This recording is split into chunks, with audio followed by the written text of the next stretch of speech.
دو بہادر لڑکے اور smuggler gang. Ahmad آباد نامی ایک چھوٹا سا قصبہ سمندر کے کنارے آباد تھا۔ اس قصبے میں ضرورت کی ہر چیز میسر تھی۔ وہاں کے رہنے والے بہت ملنسار تھے اور ایک دوسرے کے دکھ درد میں شریک ہوتے تھے۔ اس قصبے میں فاروق اور عامر نامی دو لڑکے رہتے تھے۔ ان دونوں کو سیر کرنے کا بہت شوق تھا، اس لیے وہ دونوں روز صبح سویرے سیر کرنے نکل جاتے تھے۔ ایک روز وہ دونوں سیر کرتے کرتے کافی دور نکل گئے۔ اچانک ان کی نظر ایک کشتی پر پڑی جس پر سے چند لوگ لکڑی کے بڑے بڑے صندوق اتار رہے تھے۔ وہ لوگ مشکوک لگ رہے تھے اور بہت دھیمی آواز میں باتیں کر رہے تھے۔ دونوں ایک بڑے پتھر کے پیچھے چھپ کر انہیں دیکھ رہے تھے۔ اچانک ان دونوں کو اپنے پیچھے قدموں کی آہٹ سنائی دی۔ دونوں نے پیچھے مڑ کر دیکھا تو ان کے دل دھک سے رہ گئے۔ ایک آدمی ان پر پستول تانے کھڑا تھا۔ "تم دونوں یہاں کیا کر رہے ہو؟" اس نے کرخت آواز میں سوال کیا۔ جواب نہ ملنے پر وہ آدمی انہیں اپنے ساتھیوں کے پاس لے گیا۔ "یہ تم کن بچوں کو ساتھ لے کر آئے ہو بشیر؟" ان میں سے ایک بولا۔ "باس، یہ دونوں ہمیں چھپ کر دیکھ رہے تھے." بشیر نے ان دونوں کی طرف اشارہ کرتے ہوئے کہا۔ "ان دونوں کو رسیوں سے باندھ کر غار میں ڈال دو." باس نے حکم دیا۔ دو آدمی آگے بڑھے اور فاروق اور عامر کو پکڑ کر غار میں ڈال دیا۔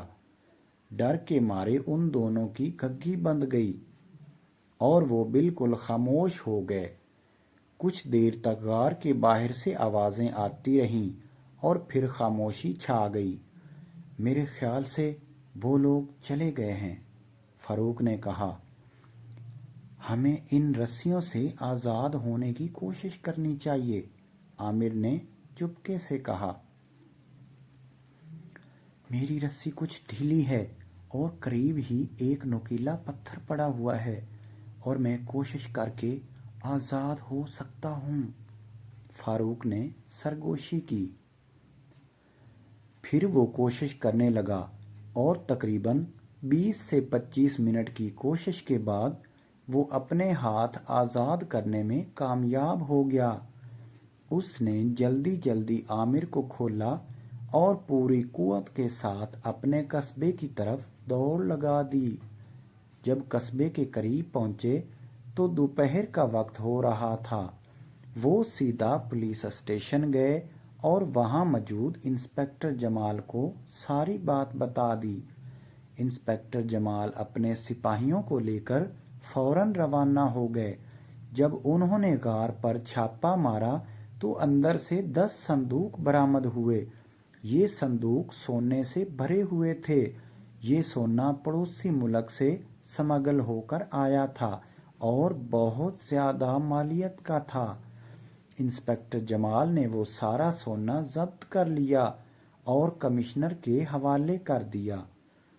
کمشنر نے ان دونوں لڑکوں کی اس بہادری پر 50,000 روپے انعام دیا۔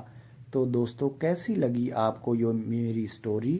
اگر آپ کو اچھی لگی ہے تو پلیز میرے اس چینل MS TV29 کو سبسکرائب کریں اور اس ویڈیو کو لائک کریں۔ بہت بہت شکریہ، یہ آپ کی محبت کا انعام ہوگا۔